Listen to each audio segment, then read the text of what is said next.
Historically, tyrants have tried to control the press using 4 techniques that, worryingly, Donald Trump is already using. Number 1, berate the media and turn the public against it. Trump refers to journalists as dishonest, disgusting, and scum. It lies, deceit, viciousness, disgusting reporters, horrible people. They're scum. Absolute scum. Remember that. Scum. The dishonest press. When he lies, claiming, for example, massive voter fraud in the election and that he won in a landslide, and the media call him on those lies, he says the media is lying.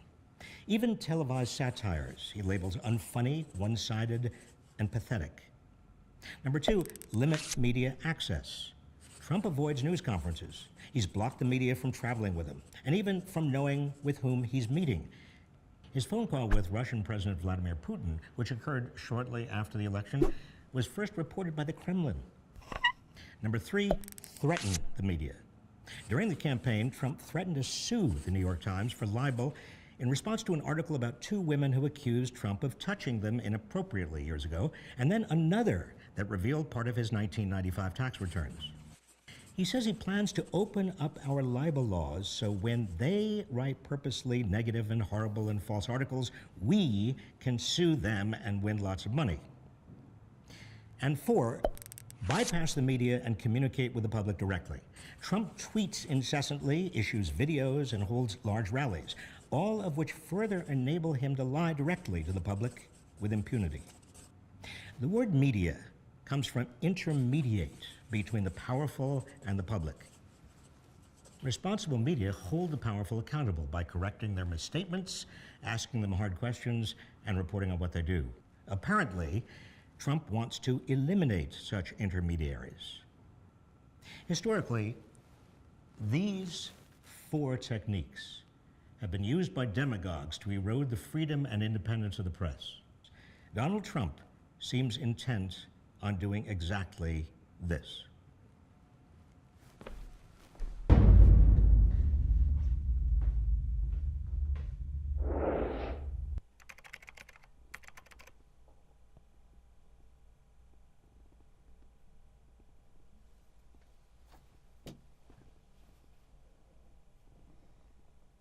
Hello again, welcome to another edition of Media Watch. I'm your co-host, Eric Tait. I'm Bob Anthony. And I'm Raymond Peterson. And once again, we're into the breach. And of course, that was one of our rare cold opens where we just lead with one of the key things that we want our audience to be aware of. And hopefully they weren't surprised. And hopefully they were enlightened.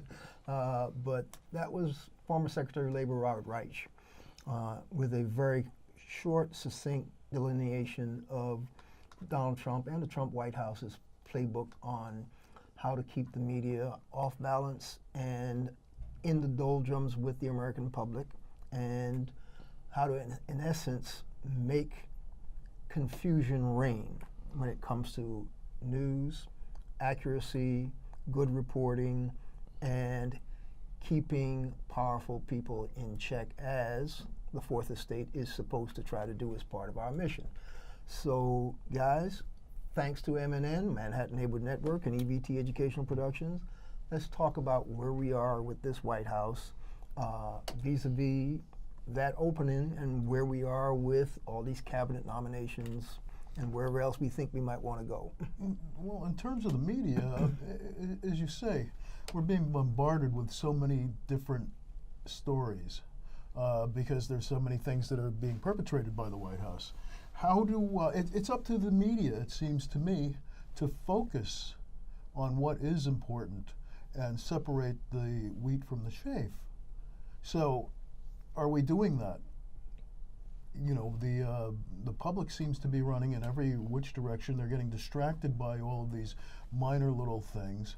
And is unfortunately, not all of them are minor, but there's not a bunch of them. Minor, But not keep all going, of them keep minor, going, no. keep going. But you know, we're losing track of the big picture. Who's keeping track of the big picture? That's the media's job. Okay, well, Bob, you. Well, I mean, first of all, I like that video because it summarized a lot of what I've seen on sites like Pointer and ProPublica and of course the New York Times and the Washington Post, and a lot of the points that I've seen written by other columnists were pretty well summarized by the video. But you're right, the reaction of the press has been sort of scattershot and not focused, and reactionary rather than investigative. In other words, he tweets, we react, but we don't do the deep dive into the information that we kind of need to really report the underlying news, where it seems like a lot of sites are just happy for the give and take and the jabs and the punches, but they're not seeing the whole fight. Well, I think blogosphere folk are happy for all this stuff. I think serious journalists and places that take a look at serious journalism, like Columbia Journalism Review, and like you mentioned, Pointer, and other places that try to dissect how the press and media, and I put that in quotes because everything runs together these days, but journalists and the press, how they're trying to do their job. And basically, they have all come down with an assessment that it's going to be 10 times more difficult in this particular climate that we're in, because as we've said on Media Watch, you and I, Yes. the number of red herrings and red rabbits that this administration will throw out to distract you and to distract the press so that you can't keep your eye on the ball or the key balls, because there are any number of crucial balls that this administration is throwing up into the air or throwing against the wall, makes it a heck of a lot more difficult. But as we've been saying, we have to be disciplined. All media, all true journalists, all serious press people have to understand that when Steve Bannon comes out and says the press is the enemy, the press is the opposition, not the other party that's not in power to this White House, that's part of attacking the media. That's part of berating the media. That's all part of that playlist that Robert Reich just ran down. And we have to understand that we can't let that cower us and scare us. We have to still try to go about doing our job. Like Ray, you were talking about something pertaining to the number of Trump's nominees that he has put up, and you're what you tell our viewers what you were telling me. Keep your eye on the ball. It's not just about who they are. What was I was talking. You were quoting somebody else's article, but fine. I Quote was the reading article. the latest article of New York Magazine, and there's an interesting article by Nick Tabor and James Walsh. And the thing that struck me is the people that are in a position to help Trump financially, or who have already helped Trump financially. The thrust of the article is that. Well, no, that was not the thrust of the part article. of it that This came is part out. of it. This is the part that stuck Expand out on for that. me. Yeah. Well, for instance, his Secretary of State, Rick Tillerson, his association with Exxon has not diminished. Exxon's got a deal that is only a deal with Russia that is only being hampered by our sanctions on Russia. As soon as those sanctions disappear, Russia and Exxon stand to make upward of $500 billion. Does Rex Tillerson stand to make part of that money because of his stock in Exxon, or does- has he does- divested does- his stuff into has he divested? I don't know. That's for us to dig into and for us to bring to the public's attention, right? But Who else? obviously- Forget Tillerson. There's got to be some other players. Well, I'm sure there are. Let me see here. I found it interesting that if I can find it again. But Exxon is the corporation which just a few years ago set the record for the largest profit in the history of the world. The world, that's correct. Under Rex Tillerson's management. Yes. So you know. So we're not talking about anyone who's hard up for money, or and I don't know if he divested or Yes. put it into a blind trust, which is Right. different, Yeah. because he'll still make money, just he won't see it until he's out. I didn't quite follow all of these people on whether or not they divested or went into blind trust. Yeah, I'm because not aware. the playing field is some people have to and some people don't. Right. And so our job really is to figure out and bring to our viewers' attention, these are the people who mandatorily must divest, and yes, they actually have, or no, they haven't. Right. That's a job. That's a report card that we're going to give ourselves to come back and tell folk, because Sure. a lot of these people are getting confirmed. Yeah. Now, Wilbur Ross Jr., Secretary of Commerce. He's the guy who helped Trump maintain ownership of his casinos after bankruptcy. He's known, according to this article, he's known as the bankruptcy king. Okay. That's a quote from From- these two from- guys yes, in the it New is. York It article. is, yes. What's his name? Wilbur Ross Jr., yeah. Secretary of Commerce. Secretary of Commerce. Let's see. We're taping Wednesday. Following Monday, the show is airing.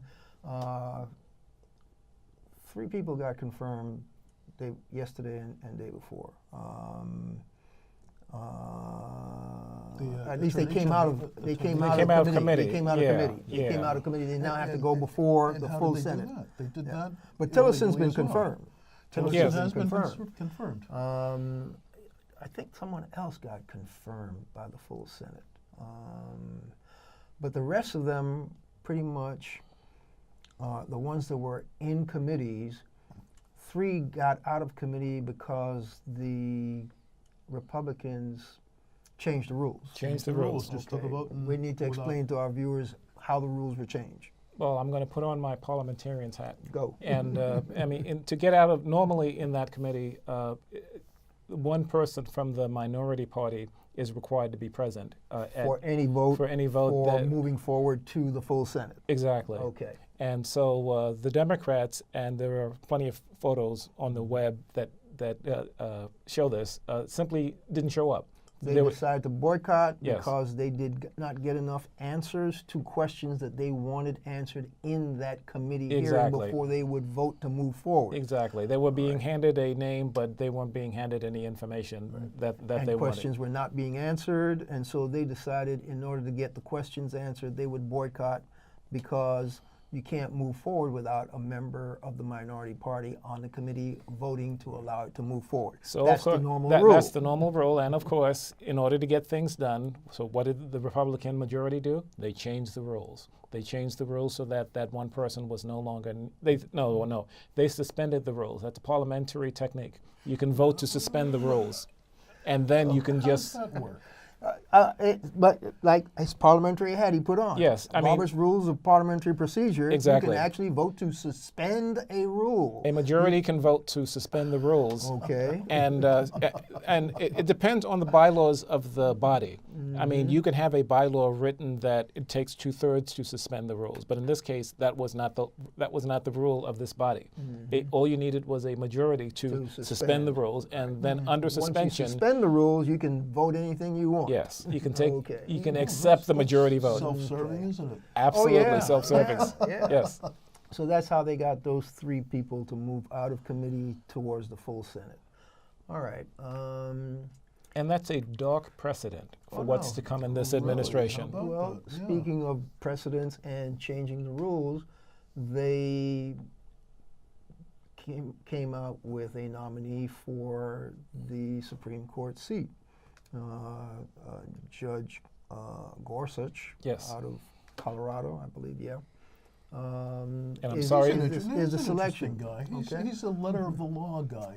He leaves no interpretation for the law. If it says you're caught with an illegal substance, the law is you get 10 years in jail. You get 10 years in jail. It doesn't matter whether your best friend put it on you to evade capture himself, and that's been proven. You had it on you. You're going to jail. For 10 years. That's the way I he see. acts. Well, what I've Which been is scary hearing, as hell. what I've been hearing in watching the various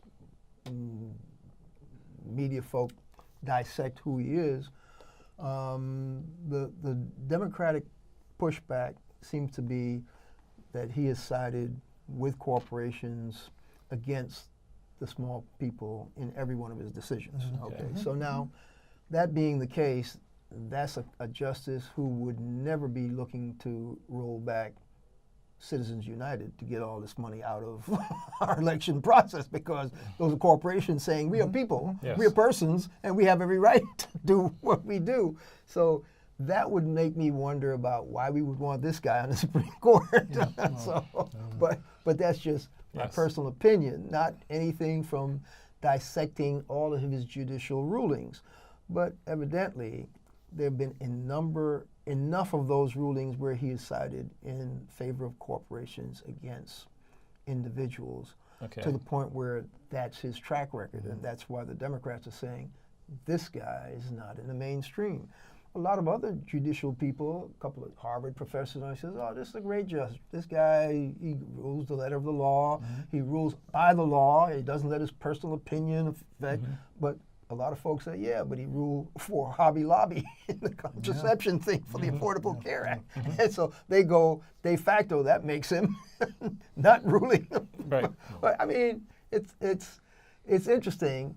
I'm going to see if the Democrats are angry enough, because you guys remember that Barack Obama had almost 12 months for a nominee on that Supreme Court seat. Sure. And Mitch McConnell just flat out said, no, we ain't voting for him. We're not even going to talk to him. Right. Because we don't want you to have another. Right. And even though you're the president and it's your job to appoint a judge because the court's sitting there minus a justice, we don't care. We're not going to move that forward.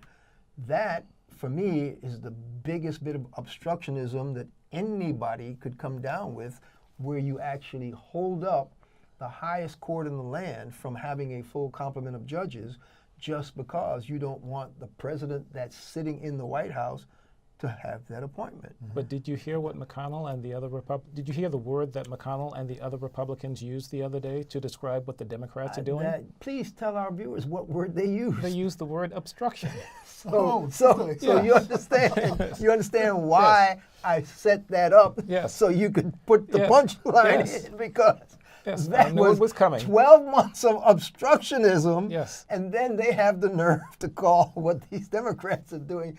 It's just mind-boggling. But you know, that actually fits with the Donald Trump playbook, because we have to go back and continue to reiterate what Media Watch has been saying all along. We are in a warfare long-term with the Trump administration about language, about truth, about disinformation, about propaganda. It's mind-boggling what these people are willing to do and say. No, absolutely. Absolutely. And cronyism. Good word. I don't even want to get into cronyism. Yes. Okay, let's go deep into the cronyism part, because I think you're referring to Mr. Bannon on the NSA, correct? No, I wasn't, but that's that. Okay, go with your first, and then we'll circle back to that. No, I'm just snickering because Elaine Chao, our new Secretary of Transportation, is married to Mr. McConnell. Yes. Well, I don't hold that against them. I don't hold that either, but I think it's interesting. I mean, you know, that's not nepotism or cronyism. She was a former cabinet official under somebody else's administration. All right. She was. So for me, Elaine Chao might be the only qualified person this man has put up for a job. Okay. I don't know. Interesting. She's got a close ear in Congress. But I get your point. Yes. If she's related to the Senate Majority Leader, then who knows where her interest is going to be when it comes to transportation issues, when companies go into what used to be the Interstate Commerce Commission's regulation about monopolistic practices and stuff like that. How is she going to rule? And when Trump gets around to rebuilding the infrastructure, which company is going to get the money? Who's going to get those contracts? Yeah, I saw a headline. I mean, maybe you saw that headline? No. It was,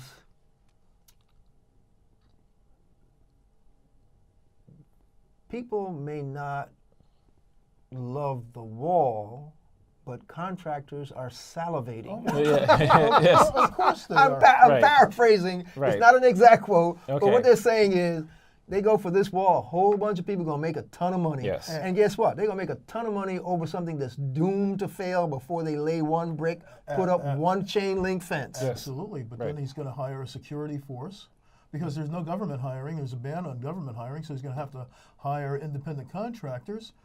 Oh, but shouldn't the and- ban and exist who's- to all who's- hiring, not who's- just federal? who's- I mean, if it's a federal entity that has to contract out, that ban should exist to Well, that that against should- them, well, shouldn't it? shouldn't Well, it should, but does But not. not necessarily. Yes. It might not. Yes. Okay, you have a point there. Who cleaned up in Iraq? Oh, yeah, Blackwater. And who Yes, is yes. related to Blackwater? On You the got to cabinet? tell us. Okay, I will tell you. Betsy DeVos, Oh, Betsy brother. DeVos is So now- related to the Really? founder. Eric, what's his last name? Bob, can His you pull it last up? name is Eric Prince. Bingo, Eric Eric Prince. Prince. That's the Okay. guy. That's the That's her sucker brother. No that kidding. should have been tried for murder No kidding. Well, okay. when 17 Iraqis got killed at some intersection by Blackwater people, and they skated on that one, if I remember correctly. Somebody may have gotten convicted of something, but are he all didn't. the little things that He people didn't. aren't finding out because the media is not reporting. But that's Well, amazing hey, because hey, Betsy. right here, No, yeah. How many people read this? But my point is, people are digging, okay? I hope they and because are. people are digging and other people are actually reading and I've transmitting. been talking to people, and they've admitted to me that they're getting their news from the media, from the public media. You Which know, public media? Social just media? Social media. Yeah, Okay, yeah, all social right. media. Well, But but you know what? You know where I found the Robert Reich video that I used for the cold opening? Facebook. Thank you. So you can find good stuff You can. on social media Yes, you that can. gets to the heart of what's going on. There was a post, and it wasn't a post, it was an analysis of how social media, and I believe it was the New York Times, how social media triggered all those instant demonstrations yes. when that Muslim ban. They just went, boom.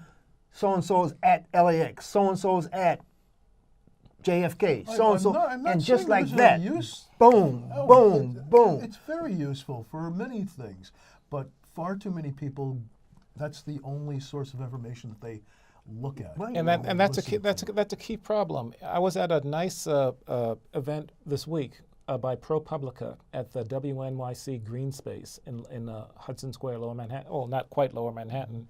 And they were talking about how algorithms and computer-generated or muscled this or that adjust what we see, and they how we are analyzed. And Facebook during the campaign used sort of an algorithm to push popular news to the top of what you see.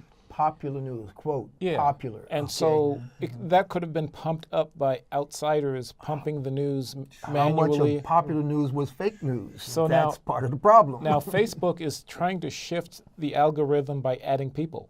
And so that doesn't happen again. So you have actual editors at least watching what's happening. So what you're saying is right on both sides. It can be a danger to get all your news from Facebook and Twitter, but at least there's an attempt being made. I'm not going to say Facebook has it right, because they don't. So the interesting thing is your new president, the liar in chief, because that's our nickname for him, because guess what? He pumps out lies and he sends his press secretary to go out and push those lies, and he sends his other spin meisters to reinforce, the double down, triple down, quadruple down, stuff like 3.3 to 5 million illegal aliens voting in the election. That's why he didn't win the power. Crazy stuff like that where there's no proof for. So he does all kinds of social media and will never give up his Twitter account. And so the question is, when he does his 4 o'clock in the morning tweet, how many people come back behind it to say, well, you could retweet the big lie or you could come up with big lie. Right. So the point of the matter is, you have to get in the same space with these people to make sure that they don't own it and don't monopolize it. And we have about 4 minutes. Yep, that's about right. Okay. So within the context of the fact that we're in this propaganda war, and in the context that we know these people are going to lie to us. And trust me, most of the mainstream media now come right out. Remember when they were hesitant to talk about these people lying? Yes. They're no longer hesitant. They just call it lies. Thank God. Yes. Finally. Yes. Okay? Yes. And it did take a while. You're right. did take a We while, were yes. screaming about that for years on Yes. Media Watch. Yes. but anyway. And we even took a breath to give them a little space, just to see what would happen. Yeah. But Yeah. Well, within the next 3 minutes, let's talk about what we have to keep our eye on, because Ray, your point about this guy just keeps throwing stuff at us, we're going to probably end up with outrage fatigue. We can't afford to have outrage fatigue. No, not at all. And so the media has to decide. For me, there are three key stories that are tied together. It's one story, really. This cyber attack, which led to the outcome in the election, which led to Steve Bannon becoming a White House chief counselor kind of guy, who's the guy who's telling the media, you need to shut your mouth. Who's the guy saying, oh, okay, so now I'm Darth Vader and I'm Cromwell to Trump's Henry VIII. Yeah, well, okay, fine. Cromwell eventually got killed by Henry VIII, so maybe that'll be your fate too. That'd be cool. Right. But here's the point. Steve Bannon's agenda is what's driving our foreign policy right now. And the fact that he's sitting on that White House press conference, my estimation, just like I was saying, Megyn Kelly to NBC. Yes. And Tamron is now gone. Yes. And I'm saying, what's the anchor? Better look over his shoulder. Lester Holt. Lester Holt. Yes. Better look over his shoulder. I mean, I'm saying, just like there was a Monday night massacre, something's going to hit the fan when all these investigations that the Senate Intelligence Committee is doing, that these 5 intelligence agencies are doing, when they starting to lead those breadcrumbs back to the Donald Trump White House, guess what's going to happen on that NSA Council? Steve Bannon's going to be saying, "Oh no, we don't want to go there." Oh, that's his role on that particular committee right now. That's why he's there. Right. There's watching. I mean, that's about as dark as it gets, having Bannon that close to reality. Yeah. I mean, he has his own agenda about rebuilding the world into his vision. And he got the puppet willing to do anything that makes himself look good to the people that he promised all this stuff to. So, hey, I think we're about out of time. Bannon's only about as good 50 as seconds. he pleases Trump. Bannon's only as good as long as he pleases Trump. Well, yeah, but you know what? As long as you flatter Donald Trump, as long as you tell him he's the greatest thing since sliced bread, as long as you tell him he can walk on water, you tell him all that stuff, he'll give you anything you want. Right. So Steve Bannon will get anything he wants just by sitting there saying, "Oh, you're a great overlord master. Yes. I bow down to your wisdom." I wonder if his ego will allow him to do that perpetually. What do you think he's been doing to get where he is right now? But there comes a time. Hey, listen. This has been Media Watch. Thank you, MNN and EVT Educational Productions. I'm Eric Tait. I'm Bob Anthony. And I'm Raymond Peterson. And we'll catch you the next time. Bob has a YouTube link. Media Watch EVT. We'll see you the next time.